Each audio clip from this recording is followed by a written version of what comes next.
구약성경 사무엘하 15장 24절에서 29절입니다. 우리 같이 한 목소리로 함께 읽겠습니다. 사무엘하 15장 24절에서 29절까지. 보라, 사독과 그와 함께한 모든 레위 사람도 하나님의 언약궤를 메어다가 하나님의 궤를 내려놓고 아비아달도 올라와서 모든 백성이 성에서 나오기를 기다리도다. 왕이 사독에게 이르되, 보라, 하나님의 궤를 성읍으로 도로 메어가라. 만일 내가 여호와 앞에서 은혜를 입으면 도로 나를 인도하사 내게 그 궤와 그 계신 데를 보이시리라. 그러나 그가 이와 같이 말씀하시기를, 내가 너를 기뻐하지 아니한다 하시면 종이 여기 있사오니 선이 여기시는 대로 내게 행하시옵소서 하리라. 왕이 또 제사장 사독에게 이르되, 내가 선견자가 아니냐? 너는 너희의 두 아들 곧 네 아들 아히마아스와 아비아달의 아들 요나단을 데리고 편안히 성읍으로 돌아가라. 너희에게서 내게 알리는 소식이 올 때까지 내가 광야 나루토에서 기다리리라 하니라. 사독과 아비아달이 하나님의 궤를 예루살렘으로 도로 메다 놓고 거기 머물러 있으니라. 아멘. 지금 다윗과 함께 레위 사람들이 함께 했다, 이렇게 성경은 이야기합니다. 레위 사람들은 특별히 하나님의 소유죠. 이스라엘 백성들 전체가 하나님의 소유인 것 맞습니다. 그래서 하나님의 백성 이렇게 이야기하지 않습니까? 그런데 이 레위 사람들만큼은 이스라엘 가운데에서도 특별히 구별된 사람들이죠. 왜냐하면 그들의 목숨 자체가 하나님이 사신 것이기 때문에 그렇습니다. 그런데 지금 여기서 하나님의 궤를 메고 나온 이 사건, 이것을 통해서 지금 보여주려고 하는 것은 여호와 하나님께 속한 레위 사람들, 그리고 대제사장들이 다윗과 뜻을 같이 하고 있다라고 하는 이 기사를 통해서 여호와 하나님이 다윗 편에 서 계신 것, 다윗과 함께 하신 것, 그것을 나타내려고 하는 겁니다. 우리가 살펴본 것처럼 앞에서 지금 계속 진술되는 내용은 다윗과 함께하는 사람, 다윗은 홀로 있지 않고 다윗은 여전히 하나님의 언약 안에 있다, 그 다윗 언약 안에 있다라고 하는 것을 보여주고 있는 것입니다. 지금 성에서 백성들이 모두 다 내려오지 않은 상태였었고, 그래서 대제사장인 이 아비아달이 하나님의 궤를 내려놓고 백성들이 속히 빠져나오도록 종용하고 있는 장면입니다. 그래서 사독과 아비아달, 이때 당시에 성전은 이렇게 두 대제사장에 의해서 운영되어 가고 있었습니다. 공교롭게 이들이 하나님의 궤를 내려놓은 것이 이제 감람산으로 소개되어 있는데, 이 감람산은 후에 예수님께서 승천하는 것이죠. 다윗은 사독에게 하나님의 궤를 성읍으로 도로 메어가라고 명령을 합니다. 도로 돌아가라. 그 이유인 즉슨 만약에 여호와께서 여호와의 은혜를 자신이 입으면 다시 돌아오게 될 것이고, 만약에 기뻐하지 않으신다면 여기서 그냥 하나님 뜻대로 선이 여기시는 대로 행하시옵소서. 지금 이 기사에서 우리가 알 수 있는 것은, 첫째로 사울이 과거에 저질렀던 그런 잘못, 이것이 무엇이냐면 여호와의 궤, 이 언약궤를 미신적으로 여기는 거죠. 그래서 이 언약궤 자체가 무슨 힘이 있는 것으로 생각을 해서 전쟁 때 그것을 끌고 나왔다가 오히려 빼앗기는 일이 있었지 않습니까? 지금 그러니까 다윗은 그 하나님의 궤 자체가 어떠한 능력이 있는 것이 아니라, 그렇다고 해서 하나님의 궤를 소홀히 한 것은 아니겠습니다만, 분명히 여호와 하나님과 백성들 사이는 이 하나님의 궤 또는 그 어떠한 물건들이나 이런 형상들에 의해서 그 관계가 맺어지는 것이 아니라 철저하게 그것은 언약에 매여 있는 것임을 다윗은 보여주고 있습니다. 그런데 다행히 하나님과의 관계를 이렇게 미신적으로 생각하고 있지는 않습니다만 다윗이 지금 그거에 만약에 하나님에게가 함께 동행하지 않는다 할지라도 하나님이 기뻐하신다면 분명히 돌아오게 될 것이다. 여기까지는 그의 믿음의 행동으로 볼 수가 있는데 그 뒤에 있는 내용을 보면은 기뻐하지 아니한다 하시면 그러니까 뭐예요? 뭐 원하신다면 하나님의 뜻대로 될 거고 아니면 안 되겠지. 그러니까 사실은 뭐예요? 그러니까 여호와 하나님의 주권을 인정을 하고 있습니다. 그런데 이것이 믿음에 기초한 것은 아니죠. 그러니까 우리들이 보통 하나님을 믿는 사람들에게서 일어나는 이런 일들이 일어나요. 그러니까 뭐 뜻대로 되겠지, 뜻대로 되겠지. 이것은 사실은 믿음의 행위, 그런 믿음의 행위라기보다는 이것은 하나님의 백성들이 가지고 있는 본능적인 영적 감각입니다.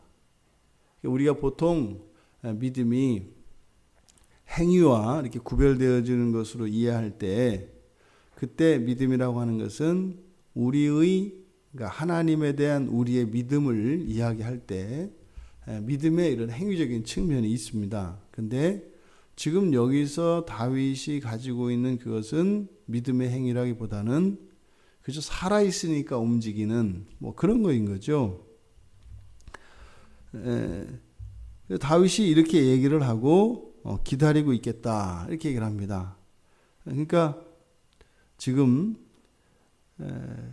하나님의 궤를 다시 들여보내고 또 그것을 광야 나루터에서 기다리겠다고 하는 행위, 이것은 하나님의 주권을 인정하고 또 하나님이 살아계신 것을 알고 있고 믿고 하지만 이것이 확실한 기초에 의해서 확실한 믿음을 기초로 해서 가지고 있는 믿음의 행동은 아니다. 만약에 믿음의 행동이었다면 애시당초 이렇게 성을 달아나는 일은 없다.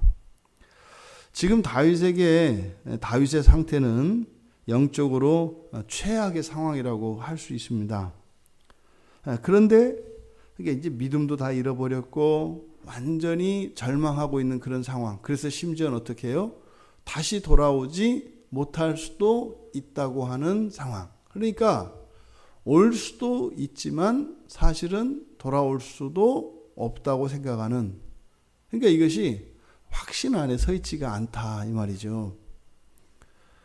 그러니까 지금 다윗의 이런 최악의 영적인 상황에도 불구하고 하나님의 존재 그리고 하나님의 절대 주권, 이것에 대해서는 사라지지 않는 거예요. 그러니까 우리가 아무리 영적인 침체에 들어간다 할지라도 사라지지 않는 그런 것이 있습니다. 그러니까 지금 다윗에게 보이고 있는 이런 믿음의 또 하나님의 주권에 대한 이러한 인식들은 이것은 뭐 이렇게 의도적이거나 뭐 어떤 열심에 의한 것이 아니라 그냥 본능적인 반응인 겁니다. 그 안에서 그런 생각이 나는 거죠. 이게 뭐예요? 이게 이제 하나님을 믿는 사람들이 가지고 있는 가장 밑바닥에 있는 그런 상태입니다. 그래서 어떤 절대적인 상황에 이르게 되면 이런 본능적인 영적 감각이 살아납니다. 그래서 의도되어진 게 아니라 이건 그냥 그렇게 되는 겁니다. 이게 사실은 이런 감각은 어쩌면 발휘되지 말아야 할 그런 영적 감각이겠다. 믿음도 없이 그저 하나님의 주권만 인정하고 뭐 뜻대로 하옵소서 하고 내어 맡기는 이런 상황. 이것은 사실은 하나님과의 이런 인격적인 그 관계성 안에서 일어나는 일이기보다는 그저 하나님의 존재하시고 그리고 하나님의 절대 주권을 가진 분이심을 인정하는 행위인 거죠. 하나님이 백성들을 인도하시는 방식은 이런 방식이 아닙니다. 분명히 오히려 하나님께 막 화를 내고 대들고 또 그렇게 해서 또 하나님께서는 인격적으로 사람을 감화시키고 그렇게 하시면서 그 일들을 풀어가시며 그 사람의 전 인격을 새롭게 해가시죠. 그래서 이렇게 하나님과의 이 관계는 주고받는 반응이 있습니다. 반응이. 근데 지금 다윗은 전혀 그런 게 없습니다. 그러니까 이렇게 극도의 영적 침체에 들어가게 되면은 영적 무력감을 가지게 됩니다. 그거 할 수 있는 것은요, 기다리는 겁니다. 광야 나루터에서 그냥 기다리는 겁니다. 때로는 우리가 의지적으로 기다림의 행동을 해야 될 때가 있습니다. 하지 말아야 할 때가 있습니다. 그것은 또 오히려 정말 이렇게 기다려야 되는 때는 우리의 행위 가운데 가장 어렵고 가장 수준이 높은 게 사실은 또 기다리는 겁니다. 근데 또 이렇게 영적으로 완전히 바닥나서 맨 밑에 그러니까 하나님의 백성이라고 하는 그 표시가 또 기다리는 겁니다. 그러니까 이 기다림은 우리 신앙의 행위에 있어서 가장 밑바닥에서 가장 높은 데에 위치하고 있는 게 이게 기다림입니다. 우리가 신앙생활을 하며 기다려야 할 때가 옵니다. 근데 그 기다림이 정말 우리의 행위로서의 기다림이 되기를 바랍니다. 행위로서의 기다림이라고 하는 것은요, 나아가지도 않고 물러서지도 않으며 하나님과 동행하기 위하여 기다리는 겁니다. 지금 다윗은 여기서 모든 소망을 잃어버렸고 사실은 그가 바라는 기대도 없습니다. 다시 돌아와야 되겠다고 하는 그런 마음도 없고 또 그를 통하여 하나님의 나라가 그리고 이 왕좌가 계속 영원히 계승되어야 한다라고 하는 그런 생각도 없고 아무것도 없습니다. 다만 지금 아들이 반란을 일으키고 그 아들에 의해서 쫓겨가는 인생의 허무함만이 그를 완전히 덮고 있습니다. 지금 다윗은 기다릴 때가 아닙니다. 기다릴 때가 아니라 오히려 하나님 앞에 나아가서 더욱 적극적으로 하나님의 믿음을 주시도록 또한 힘을 주시도록 그래서 이 상황을 바로 잡아야 되는 그런 상황입니다. 오늘 우리가 또 우리의 하루의 삶을 살아가며 가만히 기다려야 할 때와 또한 우리가 무엇인가를 해야 할 때 이것을 잘 구분할 수 있게 되기를 바랍니다. 우리가 실제로 절망적인 상황에 이른다 할지라도 우리들에게 신앙은 사라지지 않습니다. 그것은 우리가 뭐 이렇게 노력을 한다고 해서 애쓴다고 해서 그렇게 되는 게 아니지요. 이 본문 말씀을 통해서 우리에게 주시는 또 하나의 교훈은 신앙은 사라지지 않는다는 겁니다. 그런데 그 신앙이 우리의 삶에 아무런 영향을 미치지 않고 있는 이런 다윗의 상황이 이런 허무한 상황이 우리들에게는 일어나지 말아야 하겠다. 하나님이 우리에게 소망의 하나님이십니까? 아니면 그저 다만 거기에 계신 하나님이십니까? 우리가 이 상황에 대해서 하나님의 시선으로 또한 하나님께서 우리에게 주신 그 약속을 붙들고 우리의 상황을 다시 한번 정리하고 또 우리가 더욱 힘있게 믿음으로 우리의 삶을 살아갈 수 있게 되기를 주님의 이름으로 축원합니다. 하나님, 소식이 올 때까지 광야 나루터에서 기다리겠다고 하는 다윗의 이 말은 그의 믿음을 나타내는 것이기보다는 소망의 하나님을 잃어버리고 이제 다만 숨쉬고 살아있는 사람과 같이 그저 하나님의 존재를 인정하는 그런 절망의 상황인 것을 보게 됩니다. 하나님 어떤 경우에도 저희들의 삶 속에서 소망을 잃지 않게 하여 주시고 믿음을 따라 힘있게 살아갈 수 있는 저희들 모두가 되게 하옵소서. 감사하며 예수님의 이름으로 기도드리옵나이다. 아멘.